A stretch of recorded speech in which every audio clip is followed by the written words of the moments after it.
This topic is malaria. इस topic को discuss करने से पहले सबसे पहले इसका कंटेंट देख लेते हैं, इसमें हमें क्या क्या पढ़ना है। सबसे पहले इसका इंट्रोडक्शन देखेंगे, फिर डिफिनीशन, इंक्यूबेशन पीरियड देखेंगे, pathophysiology, sign and symptoms, investigation, treatment and last में देखेंगे प्रिवेंशन और प्रिकॉशन कैसे कर सकते हैं मलेरिया से बचने के लिए। सबसे पहले मलेरिया का इंट्रोडक्शन देख लेते हैं। मलेरिया जो होती है वो एक लाइफ थ्रेटनिंग डिजीज़ है जिसको अगर ट्रीट नहीं किया गया तो व्यक्ति की जान भी जा सकती है व्यक्ति की जान भी जा सकती है। ये डिजीज़ जो है फीमेल एनाफिलिस मॉस्किटो के थ्रू ट्रांसमिट होती है। जो इन्फेक्टेड मॉस्किटो होता है वो प्लाज्मोडियम पैरासाइट को कैरी करता है। ये वेक्टर बॉर्न डिजीज़ है। वेक्टर का मतलब ये होता है कि जो ऑर्गेनिज्म है वो बैक्टीरिया को शेल्टर प्रोवाइड कराएगा, उसमें उसकी कुछ some part of life cycle चलेगी, लेकिन जो पैरासाइट है वो उस ऑर्गेनिज्म को डिजीज़ कॉज नहीं करेगा और वो अदर ऑर्गेनिज्म को जिसको भी वो मॉस्किटो जो है बाइट करेगा उसको वो डिजीज़ कॉज करेगा। प्लाज्मोडियम जो है वो ब्लड सेल्स में 48 टू 72 आवर्स रहता है और वहाँ रिप्लिकेट करता है। और फिर जो रेड ब्लड सेल्स हैं वहाँ पे जब नंबर ऑफ पैरासाइट्स उसकी कैपेसिटी से ज़्यादा हो जाते हैं तो वो रेड ब्लड सेल बर्स्ट कर जाती है और पैरासाइट जो है वो ब्लड के थ्रू जो अदर ऑर्गन्स हैं उसमें जा कर के इन्फेक्शन कॉज करता है। मलेरिया जो है वो टिपिकली ट्रॉपिकल और सब ट्रॉपिकल रीजन में पाया जाता है क्योंकि वहाँ पे जो मलेरियल पैरासाइट है दैट इज़ प्लाज्मोडियम वो सरवाइव कर सकता है और वहाँ रिप्लिकेट कर सकता है। WHO के एक सर्वे के अनुसार जो कि 2016 में हुआ था उसमें एस्टिमेटेड केसेस थे कि 216 मिलियन केसेस जो हैं वो 21 कंट्रीज़ में मलेरिया के पाए जाएंगे। मलेरिया जो है वो एक इटालियन वर्ड है जिसका मतलब होता है बैड एयर। जब ये टर्म कॉइन किया गया था तब लोगों को ये लगता था कि जो मलेरिया है वो बैड एयर को इनहेल करने से फैलता है।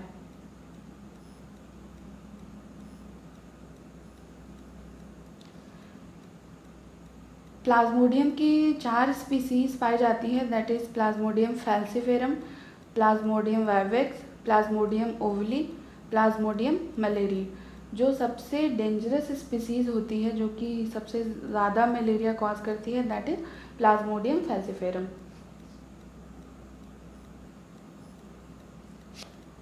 वर्ल्ड मलेरिया डे जो है वो 25 अप्रैल को हर ईयर सेलिब्रेट किया जाता है मलेरिया के अगेंस्ट फाइट करने के लिए।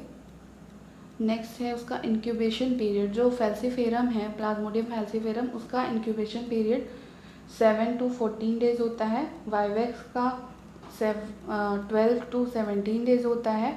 ओवली का 9 to 18 डेज होता है और प्लाज्मोडियम मलेरी का 13 to 40 डेज होता है। सबसे पहले अब इसकी पैथोफिजियोलॉजी देख लेते हैं कि कैसे जो लाइफ साइकिल है मलेरिया की वो चलती है। तो इसमें कुछ एडिशनल पॉइंट्स मैं ऐड करना चाहूँगी।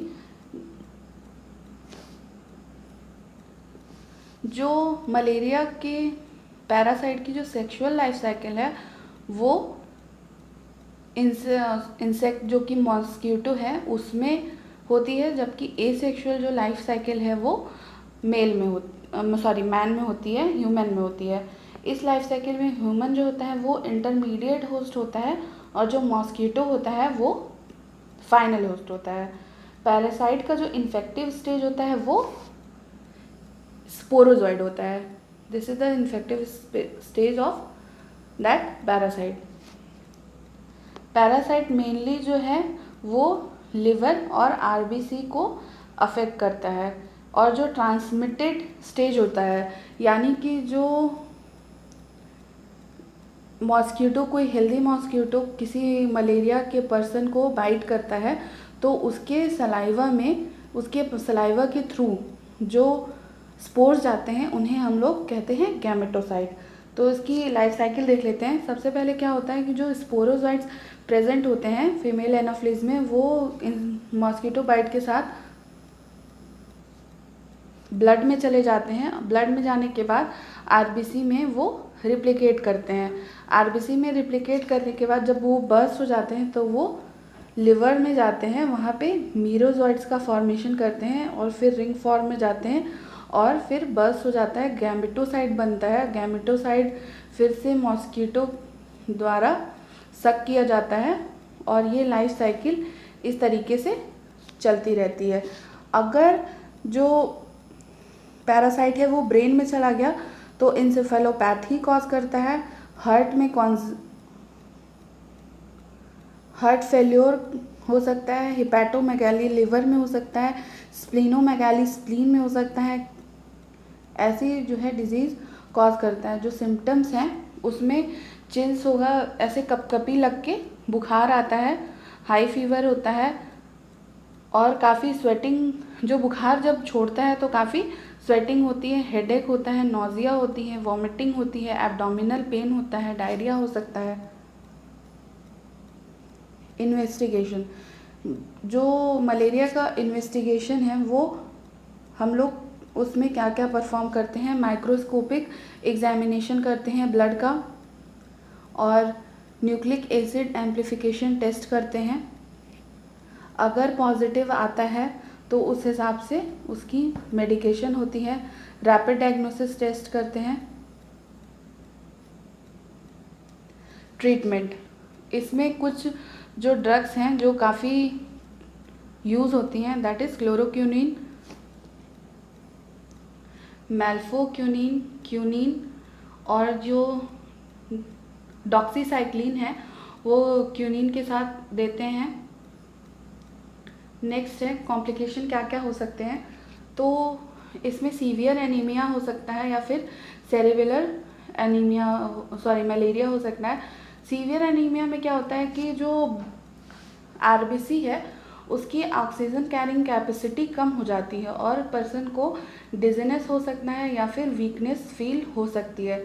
सेरेब्रल मलेरिया में क्या होता है कि जो ब्रेन है उसमें काफ़ी छोटी छोटी ब्लड कैपिलरीज जो है वो पाई जाती हैं या फिर ब्लड वेसल्स भी पाई जाती हैं और जो आरबीसी अफेक्ट होती है तो वो अफेक्टेड आरबीसी अगर उसका साइज़ काफ़ी ज़्यादा है तो वो क्या करेगी, उस ब्लड स्ट्रीम के थ्रू कैपिलरी में या पतली पतली जो नसें हैं ब्रेन की उसमें जाएगी और वहाँ पे ब्लड क्लॉट कर देगी।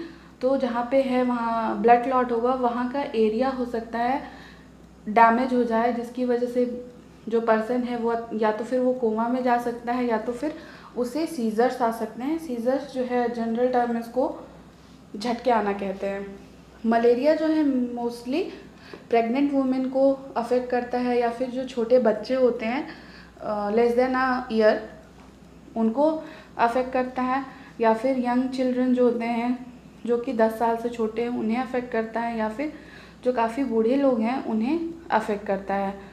प्रेग्नेंट लेडीज़ को ट्रॉपिकल और सब ट्रॉपिकल रीजन्स में जहाँ पे मलेरिया होने का रिस्क ज़्यादा होता है वहाँ पे ट्रैवल करने के लिए मना किया जाता है। और इसमें मेन चीज़ एक ये भी है कि अगर कोई भी सिम्टम मलेरिया के दिख रहे हैं तो जितनी जल्दी हो सके उसकी डायग्नोसिस की जानी चाहिए और उसका ट्रीटमेंट करवाना चाहिए। अगर नहीं करवाया गया तो फिर क्या होगा कि ये लाइफ थ्रेटनिंग हो सकता है, इससे व्यक्ति की जान जा सकती है क्योंकि जो ऑक्सीजन कैरिंग कैपेसिटी है आरबीसी की वो कम हो जाती है। नेक्स्ट जो है प्रिवेंशन, मॉस्किटो नेट का यूज़ करना चाहिए, रिपेलेंट्स जो होते हैं वो लगाने चाहिए, कॉइल्स यूज़ करने चाहिए, इंसेक्टिसाइड्स लगाने चाहिए, लॉन्ग स्लीव्स के क्लोथ्स जो है वो पहन के सोने चाहिए, डोर्स और विंडोज़ जो है वो शाम में बंद हो जाने चाहिए क्योंकि मच्छर शाम में ही ज़्यादा इधर उधर घूमने निकलते हैं।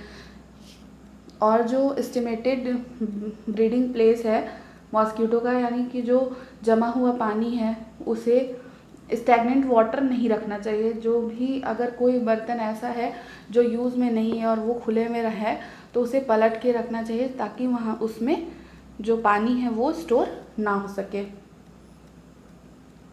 नेक्स्ट एक और चीज़ है, ABCD अप्रोच है, इससे भी मलेरिया से प्रिवेंट कर सकते हैं। अवेयरनेस ऑफ द रिस्क, जहाँ पे मलेरिया का रिस्क है कि यहाँ पे मलेरिया के पेशेंट ज़्यादा होते हैं ट्रॉपिकल और सब ट्रॉपिकल रीजन में, तो वहाँ पे पूरी प्रिकॉशन के साथ ट्रैवल करना चाहिए या फिर ऐसे एरियाज़ में ट्रैवल करना अवॉइड करना चाहिए।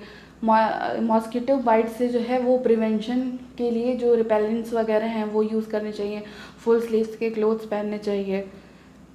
और check whether you need to take malaria prevention tablets. इसमें क्या होता है कि अगर कभी मलेरिया का सिम्टम्स दिख रहा है तो डायग्नोसिस कराने के बाद जो भी ट्रीटमेंट है मलेरिया की वो जल्द से जल्द शुरू कर देनी चाहिए।